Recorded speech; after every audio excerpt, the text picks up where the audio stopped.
മാലിദ്വീപിൽ ജോലി ചെയ്യുന്ന ഇന്ത്യക്കാരിൽ ഭൂരിഭാഗവും മലയാളികളാണ്. അതിന് കാരണം തിരുവനന്തപുരത്ത് നിന്നും വളരെ എളുപ്പത്തിൽ വിമാനത്തിൽ എത്തിച്ചേരാവുന്ന ഒരു നഗരമാണ് മാലിദ്വീപിന്റെ തലസ്ഥാനമായ മാലി നഗരം എന്നുള്ളതുകൊണ്ടാണ്. എങ്കിലും ശക്തമായ ഒരു മലയാളി വിരോധം മാലദ്വീപിൽ നിലനിൽക്കുന്നുണ്ട്. കോഴിക്കോട് സ്വദേശിയായ ജയചന്ദ്രൻ മൊകേരി എന്ന അധ്യാപകനെ 8 മാസം ജയിലിൽ പാർപ്പിച്ച സംഭവം നാം എല്ലാവരും അറിഞ്ഞതാണ്. ഇന്ത്യൻ എംബസി ഇടപെട്ടിട്ടും വമ്പിച്ച് സമ്മർദ്ദം ചെലുത്തിയിട്ടും മാലദ്വീപ് അദ്ദേഹത്തെ വിട്ടയക്കാൻ തയ്യാറായിരുന്നില്ല. ഇത്തരത്തിൽ മലയാളികളെ പീഡിപ്പിക്കുന്ന ഒരു സ്വഭാവം മാലദ്വീപിൽ പരക്കെയുണ്ട്.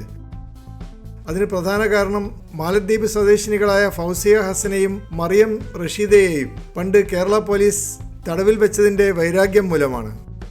ഈ 2 മാലി വനിതകൾക്ക് നേരെയും ചാരപ്രവർത്തനം എന്ന കുറ്റം ആരോപിക്കുകയും അവർ നിരപരാധികളായിരുന്നിട്ടും 3 കൊല്ലം തിരുവനന്തപുരത്തെ ജയിലിൽ കഴിയേണ്ടി വരികയും ചെയ്തു. എന്നാൽ ISRO ചാരക്കേസിലെ യഥാർത്ഥ അണിയറ രഹസ്യങ്ങൾ മാലദ്വീപ് പോലെ ഒരു ചെറിയ പഞ്ചായത്ത് രാജ്യത്തിന് മനസ്സിലാക്കാവുന്നതിനേക്കാൾ വലിയ കാര്യങ്ങളായിരുന്നു.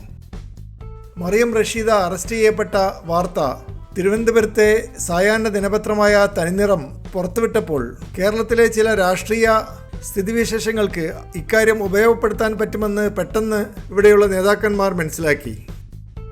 പിറ്റേ ദിവസം ഈ വാർത്ത ദേശാഭിമാനിയിലും അതിനെ തുടർന്ന് മനോരമയിലും മാതൃഭൂമിയിലും പ്രത്യക്ഷപ്പെട്ടതോടുകൂടി സത്യം അന്വേഷിക്കാതെ ഈ വാർത്ത ഉപയോഗപ്പെടുത്തി ഏകാധിപത്യ സ്വഭാവം കാണിച്ചിരുന്ന മുഖ്യമന്ത്രി കരുണാകരനെ പുറത്താക്കുവാൻ എങ്ങനെ മാറ്റിയെടുക്കാമെന്നായിരുന്നു കേരള രാഷ്ട്രീയക്കാരുടെ ചിന്ത. ഉമ്മൻചാണ്ടിയെ പോലെയുള്ള നേതാക്കന്മാർ കരുണാകരനെ പുറത്താക്കുവാനുള്ള ശ്രമം നടത്തുന്ന ഒരു കാലമായിരുന്നു അത്. കേരള നിയമസഭയിൽ കൂത്തുപറമ്പ് MLA പിണറായി വിജയൻ ചാരക്കേസിൽ കുറ്റം ആരോപിക്കപ്പെട്ട ഇൻസ്പെക്ടർ ജനറൽ രമൺ ശ്രീവാസ്തവയെ മുഖ്യമന്ത്രി സംരക്ഷിക്കുന്നുവെന്ന ആരോപണം ഉന്നയിച്ചതോടുകൂടി കമ്മ്യൂണിസ്റ്റ് പാർട്ടി കൂടി ഈ കോളിളക്കത്തിൽ പങ്കാളികളായി. അതിനെ തുടർന്ന് കോൺഗ്രസിന് അടുത്ത ഇലക്ഷനിൽ സ്ഥാനം നഷ്ടപ്പെടുകയും EK നായനാർ മുഖ്യമന്ത്രിയാവുകയും ചെയ്തു.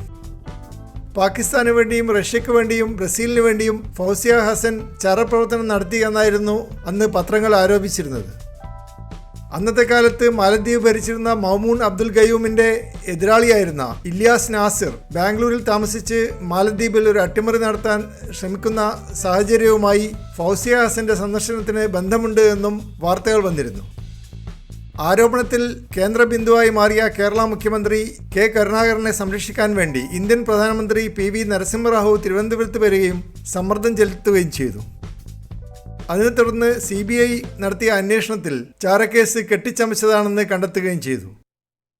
ഇത്തരത്തിൽ ഇന്ത്യയിലെ വൻ രാഷ്ട്രീയ ഗൂഢാലോചനകൾക്ക് മാലദ്വീപിലെ 2 വനിതകൾ ഇരയാകേണ്ടി വന്നത് ആ രാജ്യത്തെ നേതാക്കന്മാരെ ചൊടിപ്പിച്ചിട്ടുണ്ട്. അതുകൊണ്ടാണ് മലയാളികൾക്കെതിരായി ശക്തമായൊരു വികാരം മാലദ്വീപിൽ നിലനിൽക്കുന്നത്. മാലദ്വീപ് സ്വദേശികൾ തിരുവനന്തപുരത്ത് സ്ഥിരമായി ചികിത്സാ ആവശ്യത്തിനും വിദ്യാഭ്യാസ ആവശ്യത്തിനും വരികയും ധാരാളമായി വീടുകൾ വാടകയ്ക്കെടുക്കുകയും ചെയ്യുന്നതുകൊണ്ട് തിരുവനന്തപുരത്ത് വീടുകൾ കിട്ടാനില്ല എന്നുള്ള അവസ്ഥ ഉണ്ടാക്കിയതും മലയാളികളെ ചൊടിപ്പിച്ചിട്ടുണ്ട്. മാലദ്വീപിലെ ജനങ്ങളുടെ ലക്ഷൂറിയസായ ജീവിത രീതി മലയാളികൾക്ക് അവരോട് ഒരു ശത്രുതാഭാവം ഉണ്ടാക്കിയിട്ടുമുണ്ട്. ഇന്ത്യയുടെ 5 ഇരട്ടി ആളോഹരി വരുമാനമുള്ള മാലദ്വീപ് കുറെ കൂടി വ്യത്യസ്തവും ധാരാളിത്വവുമുള്ള ഒരു ജീവിതശൈലിയാണ് വളർത്തിയെടുത്തിട്ടുള്ളത്. അതുകൊണ്ട് മാലദ്വീപിലെ ജനങ്ങളുമായി ഇടപഴകുമ്പോൾ പലപ്പോഴും ഇന്ത്യക്കാർക്ക് അവരുടെ പൊങ്ങച്ചവും ധൂർത്തും ലാവിഷായ ലൈഫ് സ്റ്റൈലും ഇഷ്ടപ്പെടാറില്ല. ഇത്തരത്തിൽ മാലദ്വീപിലെ ജനങ്ങളും മലയാളികളും തമ്മിൽ അടിസ്ഥാനപരമായി ഒരു അഭിപ്രായ വ്യത്യാസം നിലനിൽക്കുന്നുണ്ട്.